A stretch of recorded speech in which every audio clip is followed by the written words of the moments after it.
Ahora, el libro enrollado con 7 sellos ahora está siendo entregado por el Cordero. Nos acercamos a ese lugar en esta noche. En esta noche, el primer sello. Estoy leyendo, hermano, usted lo tiene, ¿verdad? La página 113. El primer sello. Nos acercamos a ese lugar en esta noche. Que Dios nos ayude. Ni el profeta sabía, estaba claro de lo que iba a salir. Que Dios nos ayude. Era el mismo día en que Dios le estaba revelando el primer sello al profeta. A medida que se rompen los sellos y son sueltos los misterios del libro, son revelados. Amén. Amén. Ahora, los misterios del libro, estoy leyendo la página 14, hermano, párrafo 51.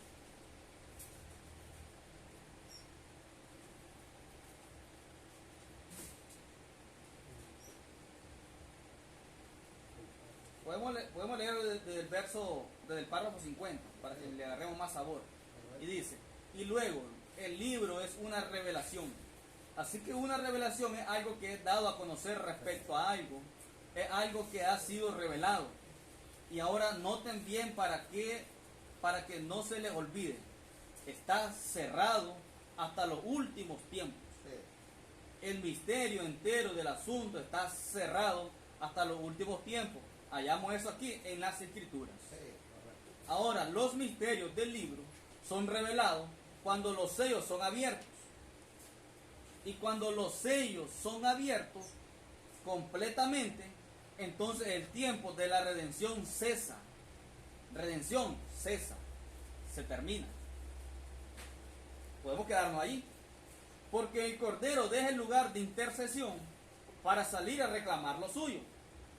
Entre eso, él era el mediador. Pero cuando ocurre la verdadera revelación acerca de los sellos, a medida que se empiezan a abrir, el Cordero está saliendo del santuario. Está saliendo del santuario. Podemos quedarnos ahí un tiempito en el párrafo 51. Los misterios del libro son revelados cuando los sellos son abiertos. Cuando los sellos son abiertos. Sí, los sellos, los 7 sellos son abiertos. Los misterios son revelados cuando los sellos son abiertos. Pero, ¿qué había en ese libro? Lo leímos en la página de atrás. Misterios. Los nombres. Nuestros nombres estaban escritos en ese libro desde antes de la fundación del mundo. Y Él lo estaba revelando, dice. ¿Qué estaba revelando? Nuestros nombres. Y cuando los sellos son abiertos completamente, ¿qué significa eso? Completamente. Se abrió el primero, el segundo, el tercero, el cuarto, el quinto, el sexto y el séptimo sello. Cuando los sellos son abiertos completamente, entonces el tiempo de la redención cesa. Fíjense, hermanos, que hay algo allí, no debemos de ser tan radicales. Sino que el profeta dice, cuando los sellos son abiertos completamente, entonces el tiempo de la redención cesa. Nosotros sabemos que los sellos fueron abiertos terminando la segunda etapa. El segundo jalón. Eso lo revela el mensaje de Cristo, el misterio de Dios revelado. Los sellos son abiertos, revelados al profeta. Dice, terminando el segundo jalón. El tercer jalón está a la mano. ¿Ves? Escrito. Es decir, hermano, son abiertos los sellos al profeta en su segunda etapa, pero para adentrar a la tercera etapa. Para adentrar. 8 meses después. Exactamente. Por eso le decía, aunque dice aquí, cesa, no es al inmediato. Correcto. Sino que pasaron mesecitos. ¿Cuánto pasaron? 8 meses. Cuando él dice, la puerta se ha cerrado. Para que entre en la tercera etapa. ¿Sí? Y puerta cerrada. Y puerta cerrada. Entonces, cuando los sellos son abiertos completamente, los 7 sellos, fueron 7 días. Entonces el tiempo de la redención cesa. Aún en el tercer sello, en el cuarto sello, en el quinto sello, todavía él decía, corran hoy. Hoy puede ser la última oportunidad para usted. Hoy. Todavía no han sido abiertos completamente los 7 sellos. Y todavía después de ser abiertos los 7 días, había un tiempito. Porque hubo un tiempito. De 8 meses. De 8 meses. ¿Sí? Pero cuando dice, entre eso, dice, y cuando los sellos son abiertos completamente, entonces el tiempo de la redención cesa. Cesa. ¿Qué significa, hermano, el tiempo de la redención cesa? Para cualquiera. Para cualquiera. ¿Qué significa la redención cesa? ¿Qué significa? Termina. Se termina. La redención se termina. Ustedes que continúen esa parte, hermano, así que lo estoy escuchando y algunas cosas no hicieron porque no leí esa parte, Claro. no lo he escuchado. Cuando habla de ustedes jalones, habla del primer sello, el Sí. segundo sello, ¿de qué parte de Apocalipsis estamos hablando? Para poder un poquito entender lo que usted está diciendo. Sí. Usted lee los sellos en Apocalipsis. En Apocalipsis capítulo 6 se abre el primer sello. Ahí comienza usted, sigue la secuencia, capítulo 6, llega al capítulo 7, hasta el capítulo 8, donde se abre el séptimo sello. En esos dos capítulos se abren los 7 sellos de Apocalipsis, que lo mira Juan. Juan lo ve y lo escribe, pero Juan solo lo escribe en símbolos. Él miró un caballo blanco, él miró un caballo rojo, lo escribió, lo escribió, lo escribió. En el séptimo sello él solo miró media hora de silencio, no miró nada. Él dice, fue media hora de silencio en el cielo. No se escuchó nada, no se miró nada en el séptimo sello. O sea, estamos hablando de esos 7 sellos de Apocalipsis, que hasta allí fueron escritos, pero en símbolos solamente. Por cuanto fue escrito en símbolos, entonces todas las edades de la iglesia comenzaron a inventar cosas. A mí me parece que ese caballo blanco era Cristo. A mí me parece que el caballo blanco, el caballo rojo significó esto. Y salió en diferentes doctrinas en las diferentes edades de la iglesia. Hasta llegar a la séptima edad de la iglesia, de la Odisea. Cuando hablo de la Odisea, usted lo va a encontrar ahí mismo en Apocalipsis, la séptima edad de la iglesia. Ellos también estaban confundidos, pero tenía que Dios mandar un profeta para aclararnos los cabos sueltos. Los cabos sueltos que no fueron completamente clarificados en las diferentes edades de la iglesia. ¿Sí? Ellos vivieron en una luz, no que ellos se perdieron. Ellos vivieron en una luz para su día. Martín Lutero, Wesley, eso lo va a encontrar usted aquí, las edades. Tiene que leer el libro de los sellos. Amén. Para que vea cómo Dios le reveló al profeta quién era el mensajero de cada edad. Amén. El primer mensajero de la primera edad de la iglesia fue el apóstol Pablo. El apóstol Pablo fue el mensajero de la primera edad de la iglesia. Por eso yo difiero y siempre voy a diferir con un varón que dice que Pablo fue el mensajero de la séptima edad de la iglesia. Es falso. Está completamente fuera. Y le voy a decir exactamente quién fue. Fue Córdoba. No hay por qué temer. Fue Córdoba. Usted no tenga miedo. Declarando una herejía, diciendo que Pablo fue el mensajero de la séptima edad de la iglesia. Eso es falso. No hay posibilidad alguna. Ninguna. Tendrían que haber pasado las 7 edades. Revisado por la historia. Usted puede leer la historia. Solicite la historia y se va a dar cuenta quién fue el pastor y mensajero de la primera edad de la iglesia en Éfeso. No fue el que le escribió a los Efesios. No fue el que le dice, yo Pablo, ministro por la gracia de Dios. Dice, ustedes fueron escogidos desde antes de la fundación del mundo para ser adoptados. No fue en el libro de Efesios, Pablo hablándole a los Efesios. Que abrió la brecha de los gentiles. El que, Pablo. la gracia. El primero. Es una parte muy cierta la que dice Córdoba. No le voy a decir que todo él dice mentira. Hay cosas que son correctas.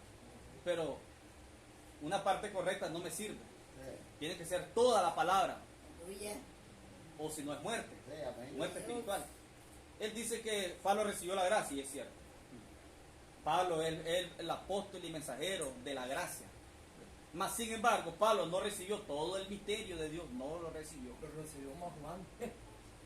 Para más Juan lo recibió, pero por lo menos en símbolo. Sí, Pero ninguno de ellos recibió, ninguno de ellos, ningún apóstol, ningún profeta recibió la plenitud de la palabra revelada. No dice aquí que estaba sellado. Pero ¿por qué cuando inicia el Apocalipsis habla como Pablo escribió en su libro, en su escrito, con la misma presentación, por decirlo así, el Sí. nombre del Señor y Ahora dice, saludos, la gracia del Señor Jesucristo. Sí. Esa es interpretación. Pedro también hablaba así. Yo les puedo mostrar una escritura en la carta de Pedro, cuando dice, ustedes crezcan en la gracia, en el conocimiento del Señor Jesucristo. Pedro hablando en su propia carta. Ese era su nombre. Es el gran tema en ese día. Porque era el mismo Espíritu Santo en ambos profetas, en ambos apóstoles. ¿Ve? El mismo Espíritu Santo. Pero si usted lee en Apocalipsis, creo que el capítulo 4, cuando dice, yo Juan, me encontraba en la isla de Patmos. Yo Juan. ¿Ve? Y comienza a relatar toda la revelación que Dios le dio. Que para nosotros. ¿Ve? Yo sé que Córdoba dice que Pablo se lo reveló a Pedro para que Pedro dijera, no puede estar mintiendo en la escritura. Yo, Juan, fui el que miré todas estas cosas. Me encontraba en la isla de Patmos. ¿Ve? Fue llevado a la isla de Patmos a morir allí. Según Roma, fue para morir allí. Porque no lo aguantaban al hombre hablando de Cristo. Y entonces lo mandaron a la isla de Patmos a morir, porque era allí una isla desterrada, una isla, dice, desierta. Entonces solo habían, dice la historia, solo habían bestias salvajes. O sea, serpientes súper venenosas, leones. Para morir allí lo llevaron. Pero ¿qué? Era Dios en su propósito. Roma en su propósito era para matarlo. Pero Dios lo llevó allí porque Dios le revela a su siervo en la intimidad y en la persecución, en la dificultad. Ciertamente es la verdad, hermano. Cuando usted está en dificultades, métase en la palabra. Algo le quiere mostrar Dios. Gloria a Dios. No se enfoque en la dificultad. Suéltese del problema que tiene y métase en la palabra. Algo le quiere mostrar Dios. Clarificarle algo. Porque es en la dificultad, no es cuando usted está en un lecho de rosa, que le va a revelar estas cosas. Entonces, es allí, hermano. ¿Y los jalones? Cuando hablamos de jalón, primer jalón, son 3 jalones. Primer jalón es la primera etapa de un ministerio. Segundo jalón es la segunda etapa de un ministerio. Y tercer jalón es la tercera etapa de un ministerio. Todos los ministerios tienen 3 etapas. Jesucristo, en alma encarcelada. Jesucristo tuvo 3 etapas del ministerio. Su primera etapa era, dice, cuando él le hacía los milagros a la gente, las sanidades. Él comenzó sanando a los enfermos, proveyéndole comida, multiplicando el pan, multiplicando los peces. Encantado todo el mundo. Era la primera etapa de Jesús. La segunda etapa fue cuando ya le comenzó a decir cómo estaban viviendo y les comenzó a soltar misterios, revelaciones.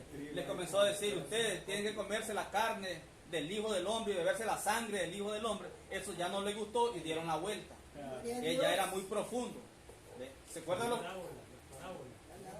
de los 70? Dice que los 70 comenzaron a irse y solo quedaron los 12.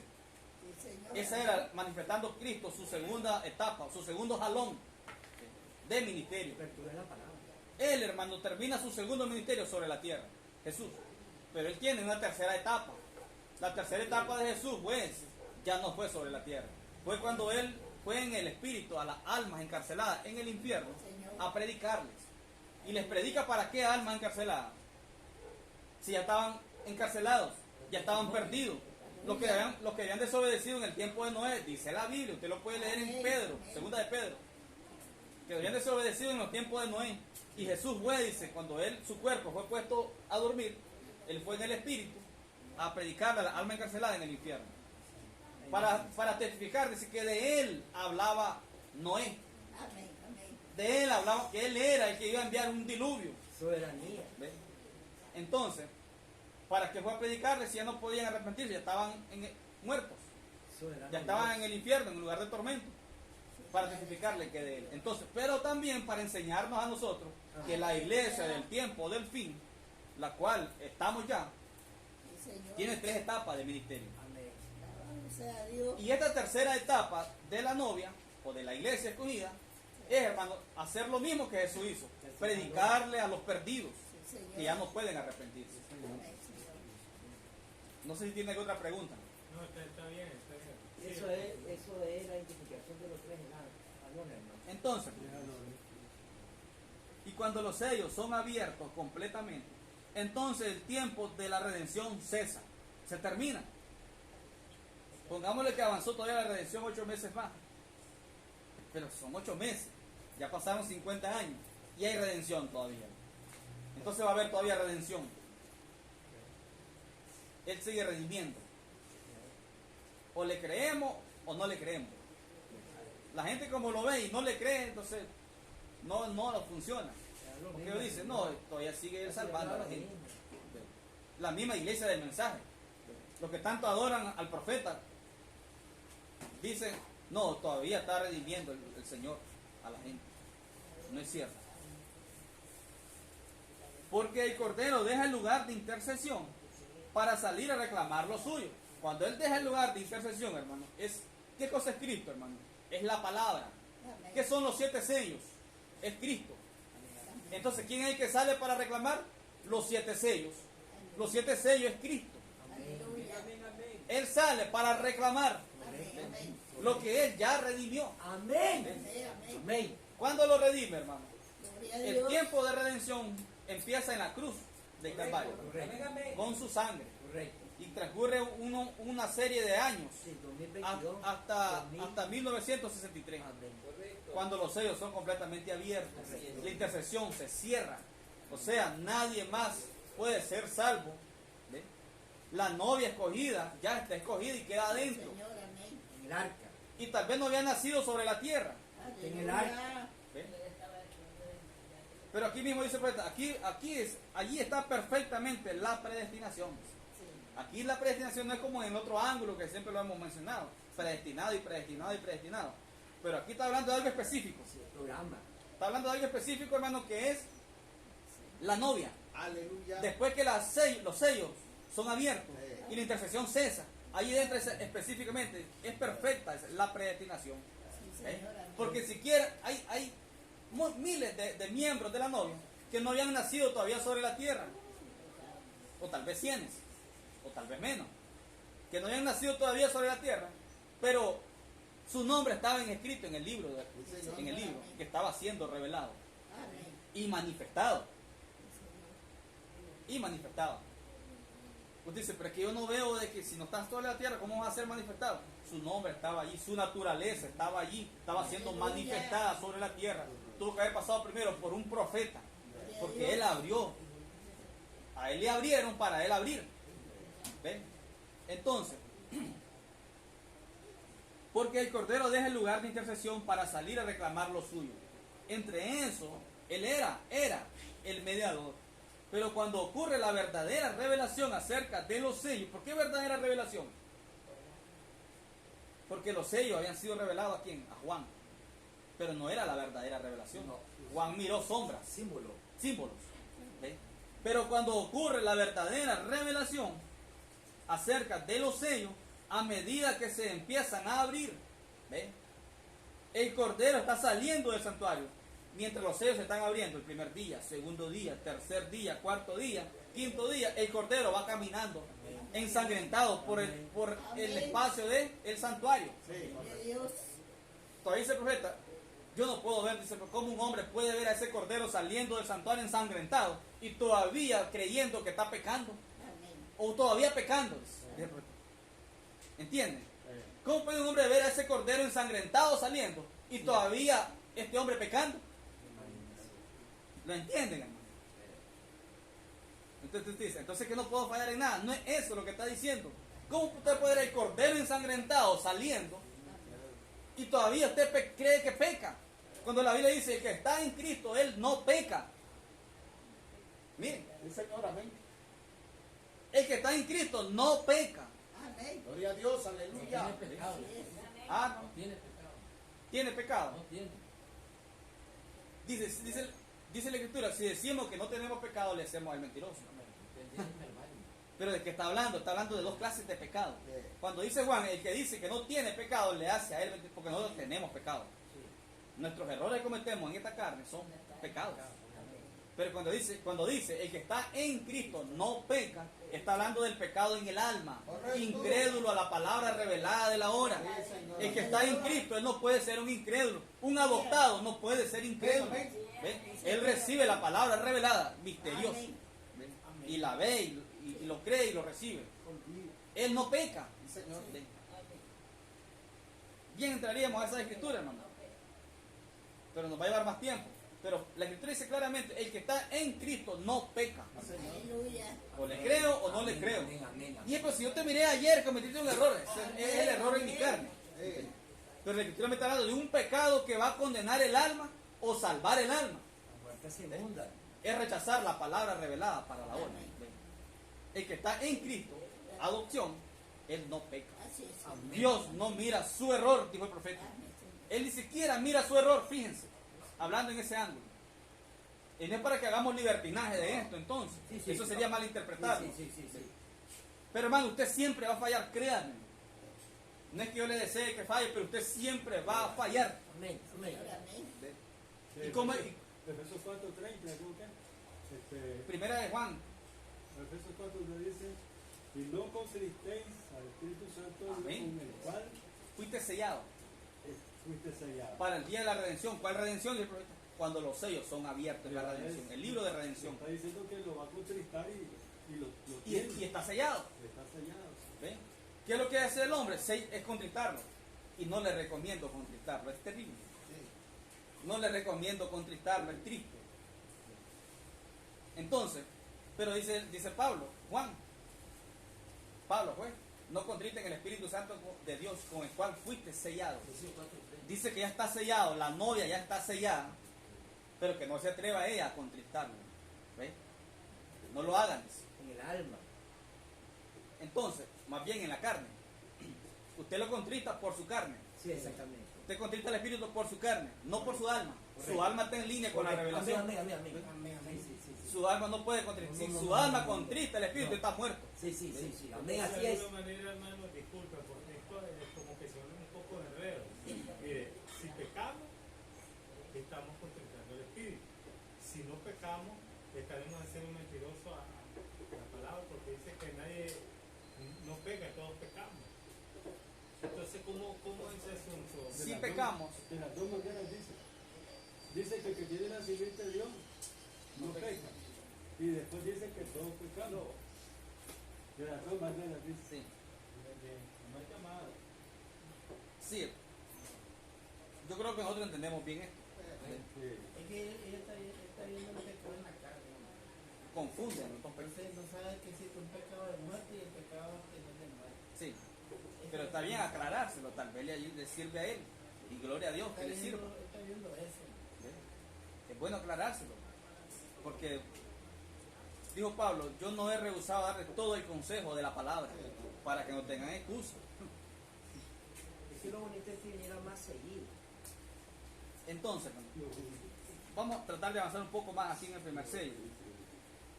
Pero dice, cuando ocurre la verdadera revelación acerca de los sellos, a medida que se empiezan a abrir, el Cordero está saliendo del santuario. Eso es conforme a la palabra. Sí. Lo leímos anoche. Él vino, anoche, ¿a qué se refería? A la brecha. Lo leímos anoche, se refería a la brecha, Sí. porque fue un día antes predicada la brecha. Lo leímos anoche, él vino desde en medio y tomó el libro. Entonces ya no es mediador. ¿Eh? Si él tomó el libro, ya no es mediador, pues aún ellos lo llamaron el león. Y eso es el